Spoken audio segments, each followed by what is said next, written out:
कदमों में गिर गया कि आप अल्लाह के नबी हैं, और उसने वो मुसलमान हो गया। तो वो शख्स मुसलमान हुआ इस पूरे सफ़र में, बाकी कोई किसी ने बात नहीं सुनी। तो वापस फिर आप दोबारा मक्के में दाखिल हुए, और उसके बाद फिर आप जो है ना वो हिजरत तक का वाक़या फिर कि बगा यही जो वाक़या है शैब अबी तालिब का, इसी से मुझे याद आता है कि चंद साल पहले जब कि हमारे ख़िलाफ़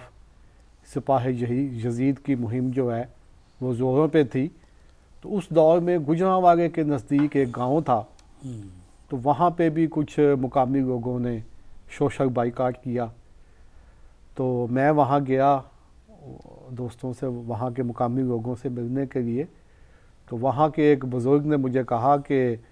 हमारा सब्र जो है हमें मिलता है जब हम वाक़या शैब अबी तालिब को देखते हैं, तो ये उससे ज़्यादा ये हमारे ऊपर ये सख्ती नहीं है। तो कोई बात नहीं, अगर मुकामी तौर पे अभी ये मुश्किलात हैं तो इंशाअल्लाह वो दूर हो जाएंगी। यानी बाईकाट करना ये कोई नई बात नहीं है, हाँ ये पुराना काफिरों का तरीकाकार रहा है कि हक के सामने जब दलील से बात न कर सकते हो, तो वो मंतकी एतबार से बात न कर सकते हो, तो फिर कहते हैं जिनको हुक्का पानी बंद कर दो, इनसे कारोबार बंद करो।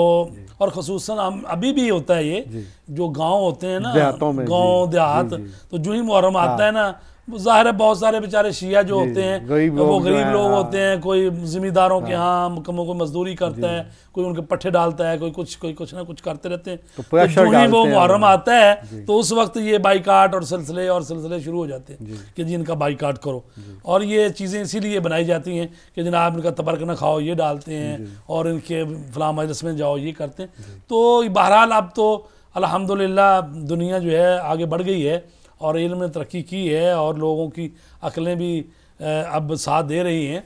तो तबलीग के रास्ते में जो रुकावटें डालते हैं, अगर वो जो मुस्लिह है, जो इस्लाह करने वाला है, जो नबी है, जो पैगंबर है, जो इमाम है, वो चूँकि हक़ का नुमाइंदा होता है और उसको अपनी बात पर पूरा यकीन होता है, और वो इन मुश्किलात को जो है वो तहम्मुल करता है, और आखिरकार मजलूम की फतह होती है, और ये जो जालिम होते हैं ये अपना जुल्म कर ये फिर हुआ बाद में कि उन्हीं मुकामी लोगों ने माफ़ी भी मांगी जी, और उन्हीं मुकामी लोगों में से ज़्यादा जो है वो दीन हक्का को उन्होंने कबूल किया कुछ अरसे के बाद, और अब वही लोग मजालिस भी कराते हैं और जुलूस भी निकालते हैं। तो जैसे कि आगाज़ में मैंने दरख्वास्त की थी कि 2 हिस्से होंगे आज के प्रोग्राम के, तो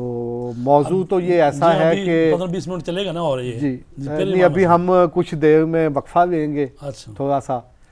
तो क्योंकि मौजू तो ये ऐसा है कि ये काफ़ी इसके बहुत टाइम चाहिए, एक वाक़या जो है, तो हम तो वो सारे क्या कहते हैं खास जी जो, तो एक तो आप मुख्तसरन फरमा दें कि इसके बाद एक अहम वाक़या जो वो आता है हिजरत का जी, उसके बाद फ़तह मक्का का जो ख़ास वाक़यात हैं, उसके बाद जंगें भी हैं, और उसके बाद आपकी जो है दुनिया से आपका जाना भी है, आपकी वफ़ात भी है। तो टाइम जो है वो काफ़ी कम है, तो अगर आप मुख्तसरन इसको फिर ऐसा है कि ब्रेक ले लेते हैं पहले। अच्छा, ब्रेक, हाँ ब्रेक अगर आप कह रहे हैं ठीक है, ब्रेक का टाइम है अभी। अच्छा, अभी तो अभी ब्रेक मुख्तसर लेते हैं, फिर ठीक है, जो हमारे पास तकरीबन 40 मिनट हों, ठीक है, 40 या 35 मिनट होंगे, ठीक है, उसमें से फिर 15 मिनट 16 मिनट 15 मिनट जो आएंगे वो करेंगे इंशाल्लाह। बहुत शुक्रिया जी, मेहरबानी जी। नाज़रीन, मुख्तसर आपसे हम मुख्तसर मुद्दत के लिए आपसे वक्फा चाहते हैं, तो इंशाल्लाह थोड़ी देर के बाद आपकी खिदमत में दोबारा हाज़िर होंगे।